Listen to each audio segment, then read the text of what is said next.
família.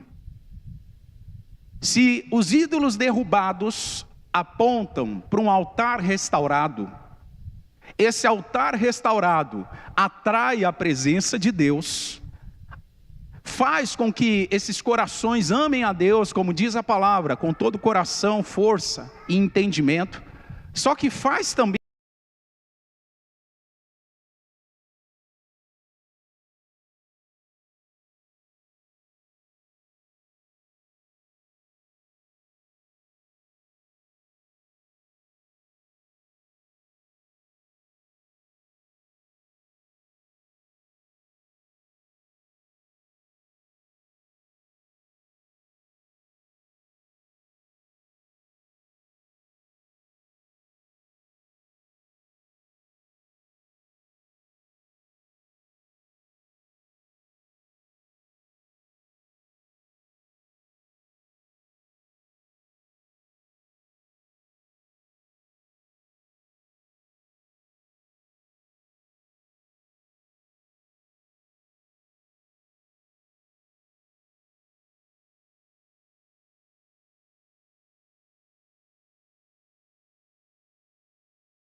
desafios.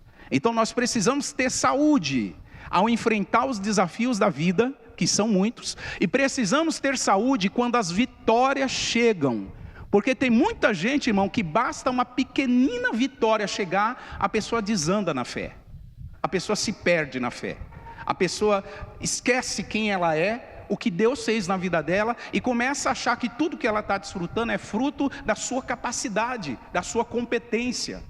Então nós precisamos ter saúde nesses 3 níveis, e é isso que nós pretendemos falar, se Deus permitir, nos dê saúde nas próximas semanas. Hoje eu quero falar sobre o tema, o projeto original.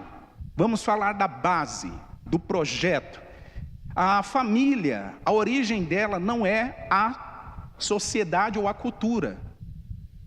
Não foi a cultura que inventou a família, não foi a sociedade, não foi a sociologia, a psicologia, não foi a filosofia, não foi a medicina que desenvolveu a família.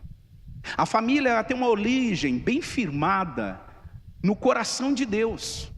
A propósito, a família é uma das 2 instituições que Deus criou.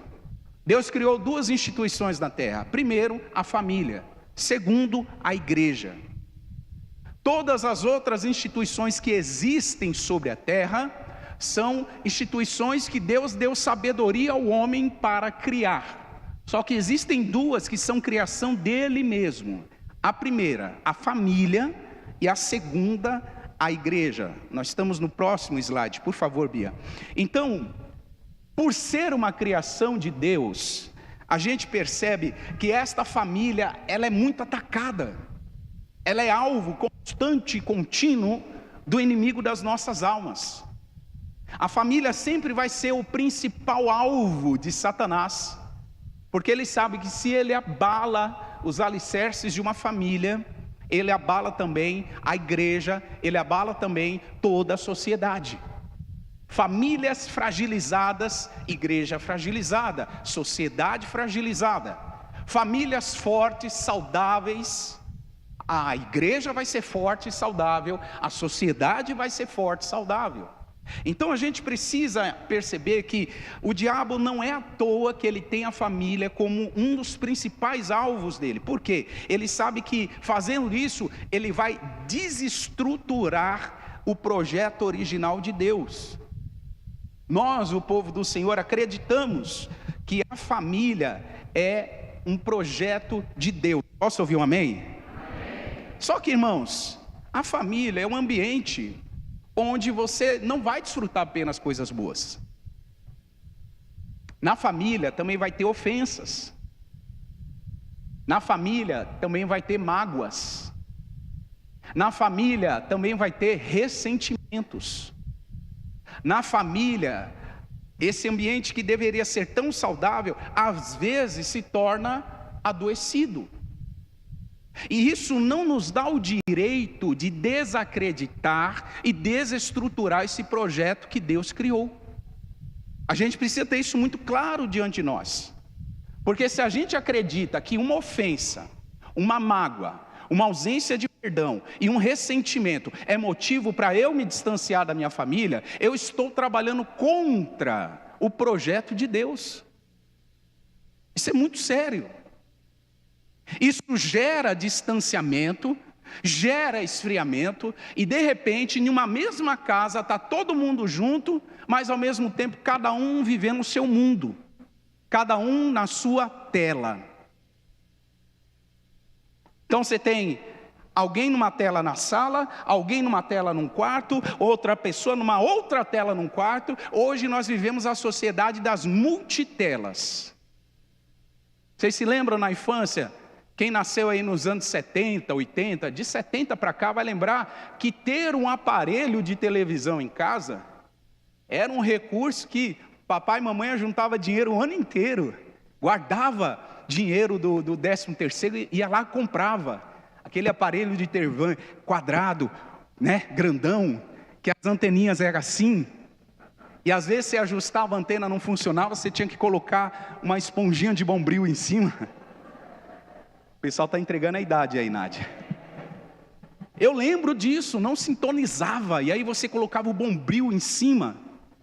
Só que aí, irmãos, eu lembro domingo, a gente não era cristão, minha mãe está aqui, ó, a mamãe lembra. A gente sentava diante da programação do SBT para assistir todos os programas do Silvio Santos. E ficava todo mundo lá vibrado, Passa ou Repassa, Porta da Esperança. E a gente ficava encantado com aquelas histórias de famílias muito simples, parecidas às nossas. Aquilo gerava uma conexão, um afeto. Era uma tela só e estava todo mundo junto. Só que hoje a sociedade mudou. Não é uma tela, são multitelas. Você tem TV no quarto, você tem TV na sala, daqui a pouco você tem TV na cozinha e no banheiro. Eu não duvido que vai chegar o tempo que algumas pessoas vão começar a instalar TV no banheiro. Não duvido. No curso que a gente está indo, irmão, facinho para instalar uma TV no banheiro. Facinho. Então, as famílias se distanciam. Emocionalmente falando, gera esse muro de divisão. E aí aquele projeto original de Deus, ele começa a se fragmentar, a se enfraquecer, a perder qualidade. Então, a gente precisa entender que se o projetista é Deus, ele tem um manual perfeito para restaurar aquilo que está danificado. E esse manual é a palavra do Senhor. Posso ouvir amém? Esse é o manual. A gente precisa dar uma olhada no manual, o que o manual está dizendo, e deixar de ouvir um pouco a opinião secular. Deixar de ouvir um pouco a opinião da sociedade, da cultura. Nós estamos numa cultura, vivemos numa cultura, mas algumas vezes a gente tem que abrir mão e silenciar a cultura para ouvir a voz de Deus. Então, Gênesis capítulo 2 vai nos ensinar algo sobre famílias. Eu quero ler com você a partir do verso 18. Gênesis 2, verso 18.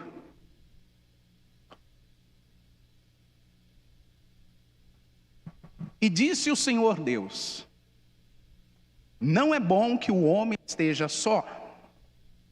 Far-lhe-ei uma adjuntora que esteja como diante dele. Havendo, pois, o Senhor Deus formado da terra todo animal do campo e toda ave dos céus, os trouxe a Adão para este, ou seja, Adão, ver como lhe chamaria.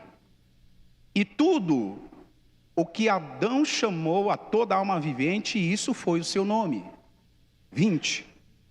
E Adão pôs os nomes a todo gado, as aves do céu e todo animal do campo.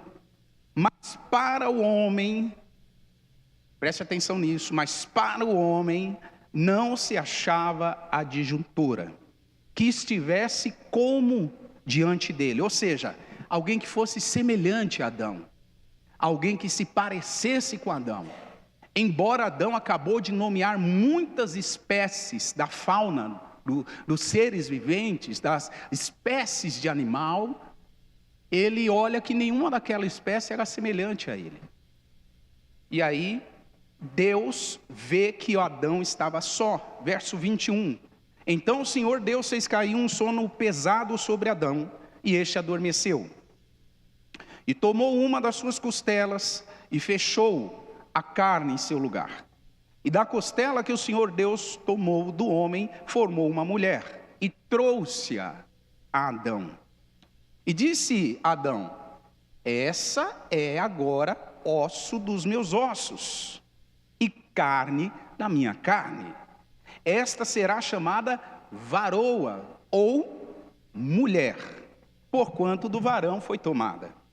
Verso 24, vocês podem ler? 1, 2, 3.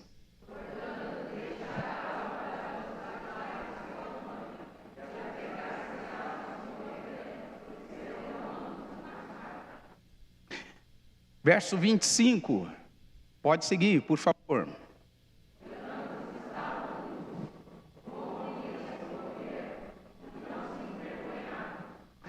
Perceba, irmãos, que para todo esse ambiente, essa atmosfera da criação de Deus, quando Ele traz à existência a mulher, Deus tira uma costela do Adão e forma a Eva a partir dessa costela. Esse ambiente, ele era regido por uma paz, no hebraico, uma shalom, uma comunhão, uma pureza. A pureza era tamanha que o versículo 25, que foi o último que você leu, diz que eles andavam nus e não se envergonhavam. Era um ambiente, uma atmosfera de saúde, de pureza, de inocência. E de repente, todo esse texto bíblico sobre a criação, sobre a existência, mostra Deus formando uma família originalmente saudável, forte, pura, imaculada. E a família foi projetada por Deus originalmente para ser esse ambiente. Um ambiente de acolhimento, um ambiente de proteção, um ambiente de formação e um ambiente de identificação de propósitos para a vida. Esses 4 pontos não era para a gente aprender na escola. Esses 4 pontos não era para a gente aprender nas universidades. Acolhimento, proteção, formação e identificação de propósito era para ser dentro de casa. Esse é o plano original de Deus. Dentro de casa. Não era para ser uma universidade que ia definir, através de um curso acadêmico, que tipo de profissão a gente teria. Não era para ser assim. Isso tudo era para ser feito dentro de casa, originalmente. Deus criou a família assim. Então, quando a gente olha para a Bíblia, a gente percebe que o que mudou? Depois da queda de Adão, esse cenário foi radicalmente mudado. E nós encontramos a ideia oposta. Esse ambiente que era para ser puro, saudável, equilibrado, de formação, de acolhimento, ele se transformou num ambiente adoecido. Depois da queda, você vai ver na história das famílias patriarcais, na história das famílias dos reis, você vai ver na história da família do próprio Senhor Jesus, disputas, egoísmo, orgulho, inveja, desejo de vingança. E tudo por quê? Porque a queda chegou para a humanidade. E a queda afetou as relações humanas, transtornou aquilo que era para ser tão saudável. Então esse ambiente passa a ser um ambiente de ofensas, de mágoas, de ausência de perdão. Agora pensa comigo, esse ambiente somado a um estilo de vida moderno, de multitelas, onde as pessoas estão distantes cada vez mais umas das outras. Que tipo de família a gente vai ter, irmão? Que tipo de membro familiar nós seremos? Então esse assunto é urgente. Esse assunto não pode ser deixado para o ano que vem. Esse assunto precisa ser abordado, a gente precisa ter conversa séria sobre esse tema aqui. Por isso que meu coração, ele se acendeu quando o Senhor me mostrou que a gente deveria falar um pouco mais sobre família. Essa urgência é porque nós temos um caminho de volta, um caminho de restauração, um caminho de reparação, e isso através da redenção que há em Jesus Cristo. Olha o que a Bíblia diz em Romanos capítulo 5 e verso 12. Pelo que, como por um homem entrou o pecado no mundo, e pelo pecado entrou a morte, assim também a morte passou a quem, gente? Todos. Por isso todos. Agora olha o versículo 15. Mas não é assim o dom gratuito como a ofensa. Porque se pela ofensa de um morreram muitos, ou seja, deixa eu aplicar aqui, pela ofensa de um, muitas famílias ficaram adoecidas, muitas famílias viraram ambientes de opressão, de mágoa, de ressentimento. Se pela ofensa de um, muitas famílias foram prejudicadas, olha a sequência do texto, muito mais a graça de Deus e o dom pela graça que é de um só homem, Jesus Cristo, abundou sobre muitos. Se por causa do erro de Adão, nossa família foi prejudicada, pelo acerto de Cristo, a nossa família é restaurada. É isso que Paulo está ensinando. Agora, a gente precisa se abrir a esse negócio. A gente precisa entender qual é o meu papel nesse grande plano de Deus de restauração. Porque Deus não vai fazer o que compete a nós fazermos. Não fará. O que compete a nós? Então eu quero fazer algumas considerações sobre a família como projeto de Deus. Quero fazer 3 considerações aqui. Primeira delas, nós somos criados para a conexão. Somos criados para estarmos juntos. Ó, quão bom e quão suave é que os irmãos estejam em união, juntos, comunhão. Se isso é na igreja, muito mais deve ser em nossas casas. Irmão, o mundo perfeito que Deus criou antes da queda, você vai ver do capítulo 1 ao capítulo 6, Deus dizendo assim, Ele cria e diz, foi bom. Deus dizendo, foi muito bom. Só coisas boas, só coisas muito boas, Deus criou do Gênesis capítulo 1 ao capítulo 6. Só que existe uma vez que o Senhor diz, isso não é bom. E sabe qual foi essa única vez? Quando Deus viu que o Adão estava sozinho e não tivesse alguém que lhe correspondesse. Olha o que diz o versículo 18 de Gênesis 2. E disse o Senhor Deus, não é bom que o homem esteja, não é bom, não é bom. E aqui não estamos falando de uma solitude, aquela solidão que às vezes é necessária na nossa vida para a gente ventilar a mente, refletir alguns pontos e fazer escolhas. Não estou falando disso.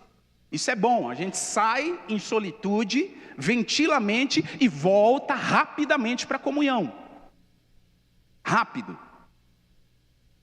Essa solidão que Deus está dizendo que não é bom, é esse distanciamento permanente da convivência. E responda para mim se não é isso que muitas pessoas fazem hoje em dia. Porque alguém lhes feriu, porque alguém lhes ofendeu, porque alguém lhes rejeitou, a pessoa se distancia da convivência. E diz: eu não quero conviver. Eu não quero estar junto. Tem gente que chega ao extremo de dizer assim: eu prefiro me relacionar com um animal, um pet, do que com uma pessoa. E olha que nós não temos nada contra pets, nós temos pets aqui na igreja. Agora, quando eu estou supervalorizando animais em detrimento à criação de Deus, que é o ser humano, e animais também são, mas a coroa da criação de Deus, que foram criados à imagem e semelhança de Deus, quando eu supervalorizo animais em detrimento da coroa da criação, eu estou pecando, irmão. Eu estou pecando. Eu posso ter o melhor pretexto. Eu posso dizer: você não sabe o que fizeram comigo. Você não sabe quanto a pessoa me deve. Você não sabe o quanto aquela pessoa me fez mal. Você não sabe como esse familiar me maltratou, me rejeitou, me excluiu. Irmão, eu posso ter o melhor pretexto do mundo. Nada justifica uma distância da conexão e da convivência. Absolutamente nada. Ou seja, o lar deve ser um ambiente de cura, o lar deve ser um ambiente de acolhimento, de conexão e não de isolamento. Por quê? A gente precisa lembrar, irmãos, que o isolamento, ele alimenta o egoísmo humano. Olha o que Provérbios 18 diz. Provérbios 18, verso 1. Busca o seu próprio desejo, aquele que se separa, e insurge-se, ou se rebela contra a verdadeira, o que, gente? É tolice se isolar, é isso que o sábio está dizendo aqui para nós. Quer agir como um tolo? Se isole. Quer agir como um tolo? Use os pretextos das ofensas para deixar de conviver com pessoas. É isso que ele está dizendo. Quer agir como um tolo? Use um pretexto para deixar de conviver em família. Pastor, mas existem níveis de conviver, níveis de ofensas, que a razão e a coerência humana e até as leis humanas dizem que eu não devo conviver. Eu não estou falando disso. Eu estou falando daqueles pretextos pequenos que você sabe quais são, a gente sabe quais são, que a gente usa como argumento para deixar de conviver. Não estou dizendo esse nível de convivência que as leis humanas mandam se afastar, que a coerência, a razão humana manda, não conviva com esse tipo de pessoa. É diferente. Eu estou falando sobre um nível de convivência que a gente sabe que precisa conviver, que precisa perdoar, que precisa amar, e a gente fica dando desculpas para deixar de fazer. A gente se isola e age como tolos. A gente precisa fazer uma pergunta, irmãos: estamos convivendo juntos ou separados? Cada um no seu mundo ou cada um na sua tela? Porque um dos caminhos de Deus para a restauração do projeto original é uma conexão real. Diga isso comigo: o projeto original exige conexão real.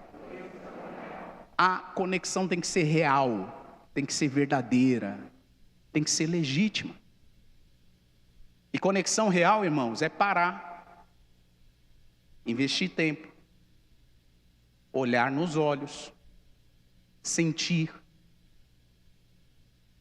receber perdão, pedir perdão pelas ofensas que nós causamos às pessoas.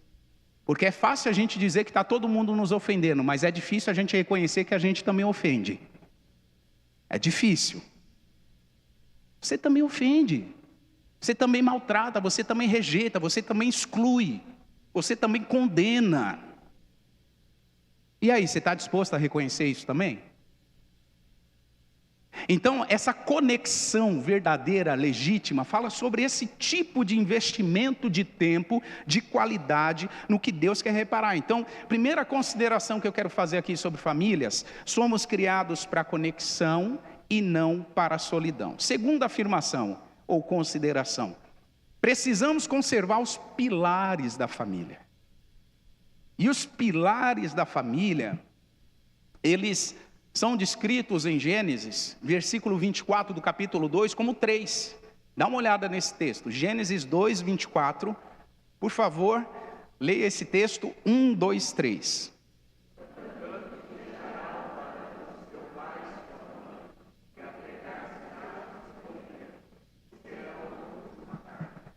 Percebam, primeiro pilar, deixar. Segundo pilar, se unir. Terceiro pilar, ser. Eu deixo para me unir. E porque eu deixo e me uno, eu me torno. Amém? Perceba, não tem como eu me tornar se eu não me unir.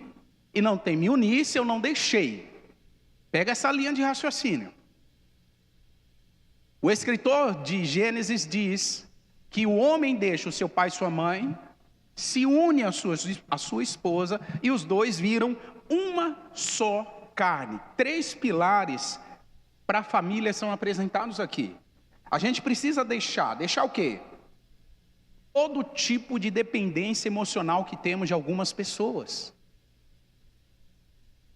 Todo tipo de carência afetiva que temos de pessoas. Todo tipo de cordão umbilical que unimos e faz a gente arrastar pesos que a gente não deveria carregar mais. Devemos deixar. Deixar significa cortar essa dependência emocional, essa dependência financeira, dos pais, e assumir uma nova liderança. A gente fala muito isso para jovens casais. No ano passado foram 4 casamentos, esse ano nós temos mais 2, no ano que vem nós temos mais alguns casamentos, e a gente sempre conversa com jovens casais em cima desse texto, e diz, olha, você tem que deixar o seu pai e sua mãe.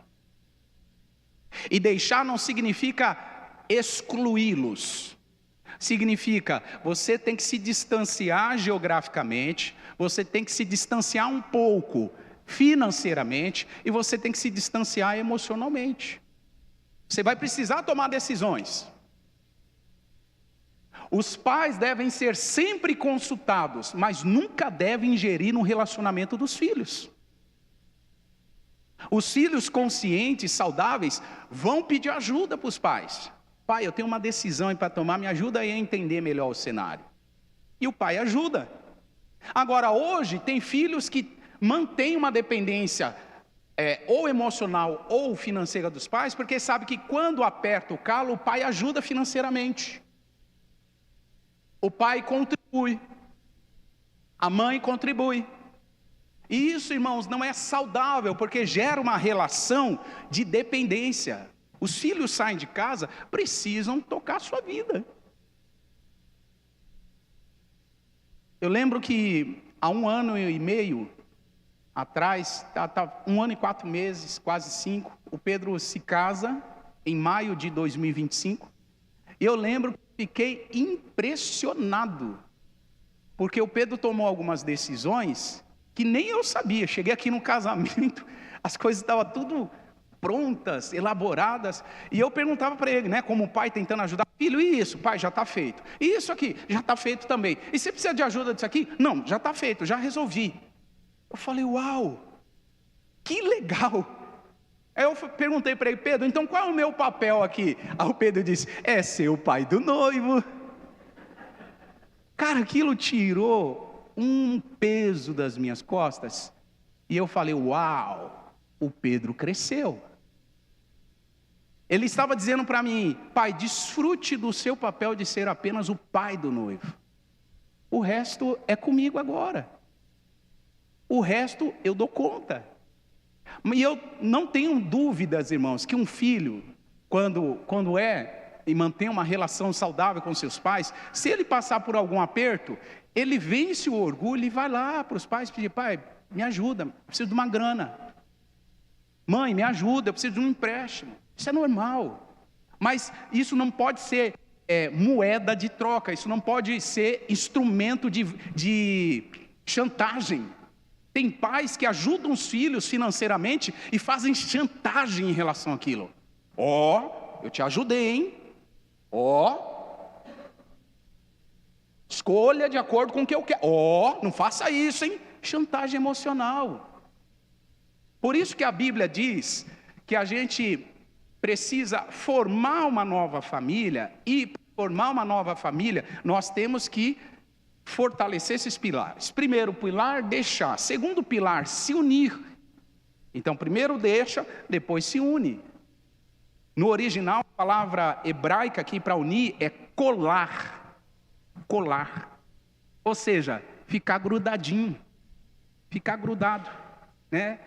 Fala de um tipo de aliança que não se quebra, um tipo de compromisso com fidelidade. A partir desse momento que deixa pai e mãe, eles se unem, se colam e fazem as coisas juntos. Tomam suas próprias decisões, e o pai e a mãe não podem ficar ressentido, magoadinho, de biquinho, porque não foi consultado. É uma outra história. O amor continua, vai ser sempre filho. Mas o amor, ele sobe para um outro nível de relação com os filhos. E em terceiro lugar, o terceiro pilar, depois de se unir, é se tornar uma só carne. Isso aqui fala muito mais... obrigado, Bia. Ele fala muito mais sobre fusão de propósitos, união de propósitos, do que união através da relação íntima. Fala também da relação íntima do casal, mas fala também da união de propósitos. Tem que se unir. Duas vidas que passaram a ser uma. Dois projetos que passaram a ser um. E um vai complementando o outro. Posso ouvir um amém, gente? Essa é a dinâmica de um casamento saudável. Não tem dois projetos, tem um com duas figuras diferentes, fazendo coisas diferentes, mas um complementa o outro. Um ajuda o outro a melhorar. Essa é a dinâmica da união. Foi baseado nisso que Josué fez a seguinte afirmação em Josué 24:15. Ele disse: porém, eu e minha casa faremos o quê? Josué está dizendo, aqui em casa eu tenho um único plano. Um único projeto. Uma única escolha. Eu não tenho um plano A, B, C, D e E. Eu tenho um único plano. E o único plano da nossa família é servir ao Senhor. Eu oro para que a sua família, o seu casamento esteja completamente unido. E que vocês vivam um único projeto. Quantos casamentos, irmãos, se fragmentam, se distanciam, porque são dois projetos. Cada um puxando corda para um lado. Cada um remando em uma direção. Cada um querendo mostrar para o outro quem é mais forte, quem vence, quem está com a razão. Precisa existir não divergência, precisa existir convergência. Convergir é o que Deus espera de uma família saudável. A família precisa convergir, os casais precisam convergir. Deixa, se une e se torna uma só carne. Em terceiro e último lugar, a terceira consideração que eu quero fazer é que uma família saudável, ela é um espelho da glória de Deus aqui na terra. Ela espelha a glória de Deus. E por favor, meu irmão, minha irmã, não entenda essa expressão saudável de forma errada. Família saudável tem problemas, tem conflitos, tem divergências, tem crises existenciais. Famílias saudáveis, falta o dinheiro, às vezes a doença chega, às vezes o emprego termina, às vezes o carro quebra, às vezes o pneu fura, às vezes cai um raio na família, cai um raio na casa e leva o telhado. Família saudável vive tudo isso. Não estou falando de uma família que não vive, estou falando de uma família que vive tudo isso. E apesar de tudo isso, ela é saudável. E por ser saudável, é um espelho da glória de Deus aqui na terra. Irmãos, eu oro para que a tua família seja um espelho da glória de Deus aqui na terra. A nossa sociedade precisa se espelhar em famílias saudáveis. Porque famílias doentes a gente já tem muitas. Famílias de famosos, de influenciadores, ditando padrão do que você deve vestir, do que você deve comer, do que você deve andar, do que você deve escolher, já está assim. E aí quando você vai ver por trás dos bastidores, por trás das cortinas, aquela família daquele famoso não é nada daquilo. A realidade é outra. Então, eu louvo a Deus nesse sentido por causa da Nádia. A Nádia me ensinou, com o jeito dela, e não com as palavras, com o jeito dela, ela me ensinou a viver uma vida cada dia mais autêntica, cada dia mais verdadeira, cada dia mais clara. E se gostar de mim, amém. E assim, a gente tem pessoas que nos amam e tem pessoas que nos odeiam, e está tudo bem. Mas ser autêntico, ser verdadeiro, isso eu aprendi com a Nádia. Essa é uma das contribuições que a Nádia, que você trouxe para mim, meu bem. Obrigado pela sua autenticidade. A sua autenticidade me ensina muito, e eu aprendo com ela. Então, a gente precisa lidar com isso. Não é ser a família do comercial de margarina. Todo mundo amanhece já penteadinho, sorriso de como é que é o nome daquele que bota agora no dente? Parece prótese. Lente, parece aquelas dentaduras de vampiro que a gente usava na infância. A gente ficava brincando, uns dentão desse tamanho assim, que você olha, a pessoa abre o sorriso, parece que vai ofuscar você assim. Nossa! Não é uma família, todo mundo sorridente, rindo, sem problema. Não é uma família de verdade. Tem problema, tem erro, como foi dito aqui, tem pecado. Mas a gente tem um coração diferente. Jesus nos deu um coração diferente, igreja. Nós podemos ser autênticos, nós podemos ser verdadeiros. Essa família saudável é uma imagem da glória de Deus aqui na terra. É uma imagem do tipo de relacionamento que Cristo tem com a igreja. Efésios capítulo 5, versículo 29, por favor. Acompanhe comigo, verso 29 do capítulo 5. Porque nunca, Paulo está falando sobre a dinâmica de relacionamento entre um marido e uma esposa. Ele diz, nunca ninguém aborreceu a sua própria carne. Antes, a alimenta e sustenta, como também o Senhor a igreja. Paulo está dizendo, a igreja é sustentada e alimentada pelo próprio Cristo. E ele segue, verso 30. Porque somos membros do seu corpo. Por isso, o homem deixará o seu pai, deixará a sua mãe, se unirá à sua mulher. Ele repete o texto de Gênesis 2:24, e ele segue. E serão os dois uma só carne. Verso 32. Grande é este mistério. Digo, porém, a respeito de Cristo e da igreja. Paulo está dizendo, assim como o marido cuida bem da sua esposa e dos seus filhos, assim Cristo cuida bem da sua igreja. Assim como Cristo cuida bem da sua igreja, um marido que cuida bem da sua esposa e dos seus filhos é um reflexo da glória de Cristo aqui na terra.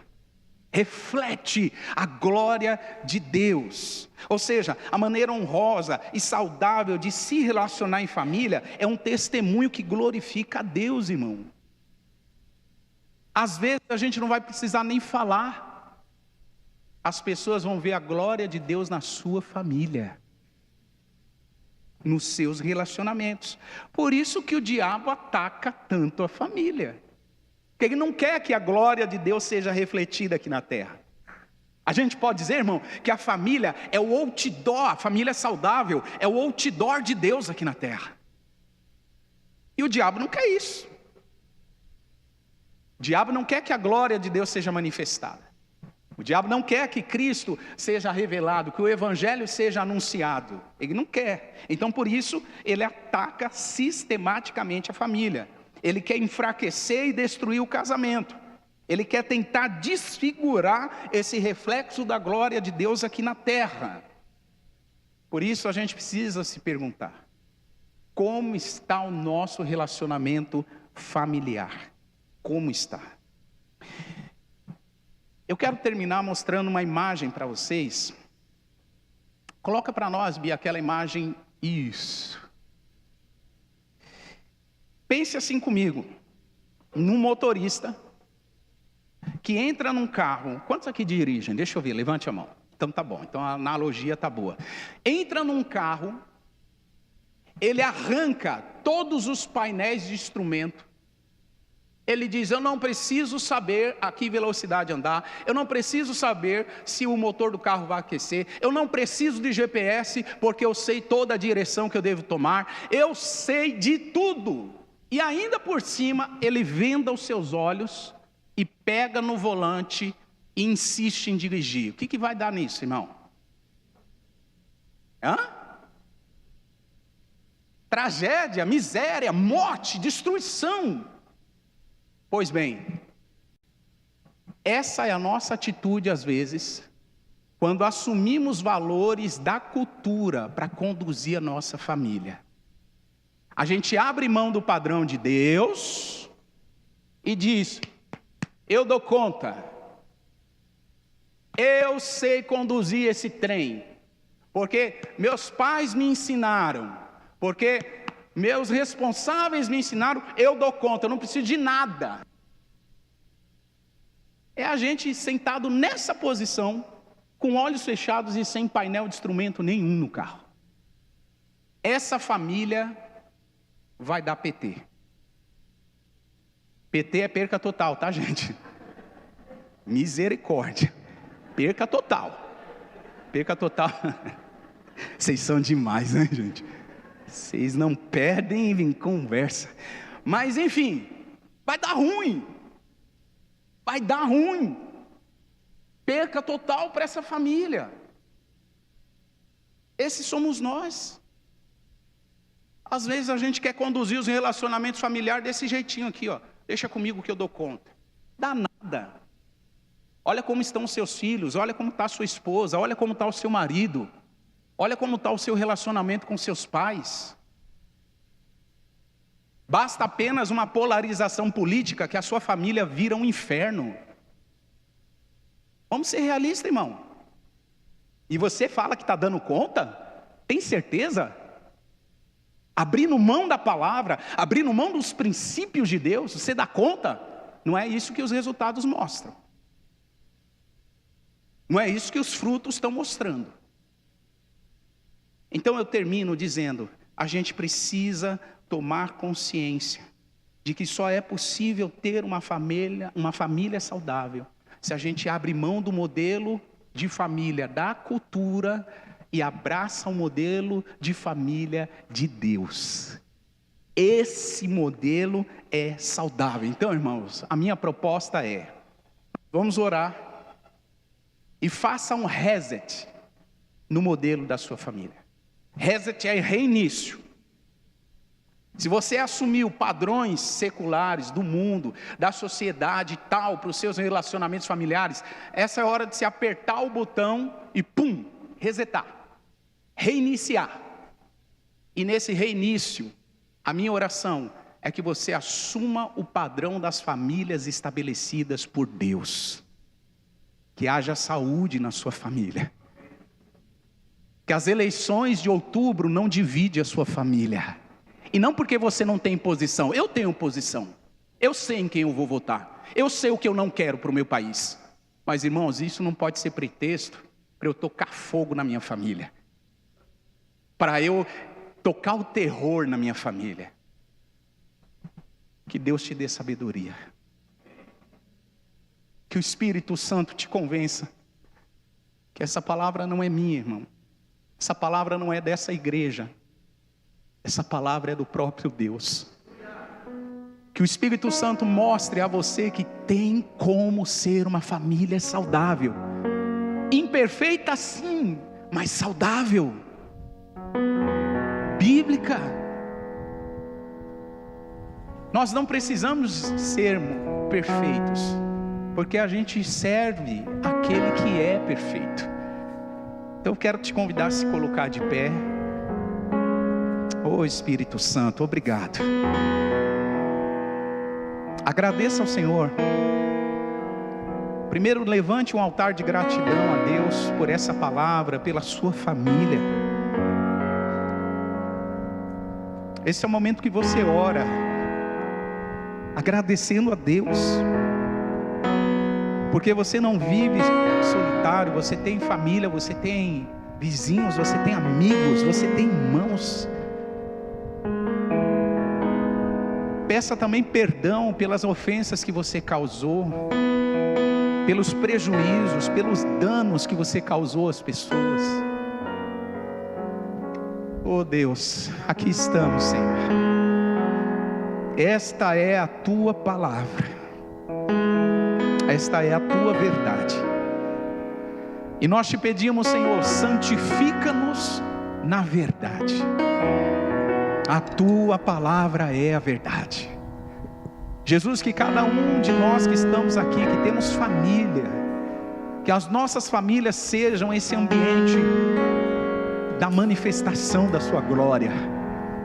Pai, não queremos a sua glória apenas aqui na igreja, aqui é muito bom, mas queremos a tua glória lá na nossa casa, queremos a tua glória lá no nosso lar, queremos a tua glória durante a semana, a tua presença, a tua manifestação no nosso ambiente familiar. E por isso nós voltamos para ti pedindo, Senhor, sara-nos, restaura-nos, coloque em nosso coração desejo de pedir perdão a quem nós ofendemos.